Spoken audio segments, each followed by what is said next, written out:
আমরা তো সকলেই দেখতে পাচ্ছি আমাদের ইসমাইল ভাই তিনি একজন নওজোয়ান তরুণ সুদর্শন চেহারার অধিকারী। তিনি আজকে দুনিয়া থেকে বিদায় নিয়ে চলে গেছেন না? বলেন কি পরিমাণ বয়স হলো তিনার? এখান থেকে কি সবক নেওয়ার কিছু নাই?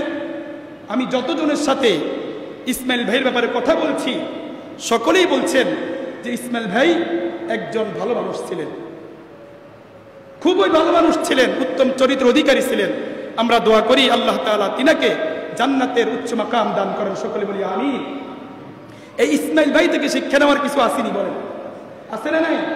আমার প্রিয় যুবক ভাইরা, অনেক তামান্না, অনেক আকাঙ্ক্ষা, বড় বিল্ডিং বানাবো, অট্টালিকা বানাবো, কোটিপতি হব, লাখপতি হব, অনেক তামান্না, অনেক আশা আমাদের ভিতরে বাসা বাঁধছে।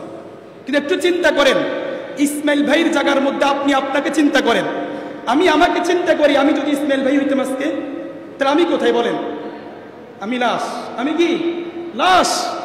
এজন্য প্রিয় যুবক ভাইরা, তরুণ ভাইরা, ইসমাইল ভাই চলে গেছেন, কিন্তু বড় একটা সবক, বড় একটা শিক্ষা নিতে হবে যে আমাকে আপনাকেও দুনিয়া থেকে বিদায় নিয়ে চলে যেতে হবে। কিন্তু কি নিয়ে যাবেন একটু বলেন? ইসমাইল ভাই আজকে কি তিনের ইনকামের টাকাগুলো নিয়ে যাচ্ছেন? তিনের বাড়ি নিয়ে যাচ্ছেন? কিছুই নিয়ে যাচ্ছেন না। যদি তিনি দুনিয়াতে থেকে যে আমলগুলো করেছেন সেগুলো নিয়ে যাচ্ছেন। এজন্য আমার প্রিয় যুবক ভাইয়েরা, আমরা যারা এখনো অসতর্ক আছি, সতর্ক হওয়া লাগবে যে মৃত্যু যে কোনো মুহূর্তে চলে আসতেছে, যে কোনো মুহূর্তে চলে আসবে। আমরা তো শুধু মুরব্বীদেরকে নিয়ে ভাবি যে দাঁড়ি পাকে গেছে, মুরব্বীরে বলি মুরব্বী দাঁড়ি পাকে গেছে, নামাজ পড়েন, কিন্তু যুবক নামাজ পড়ে না।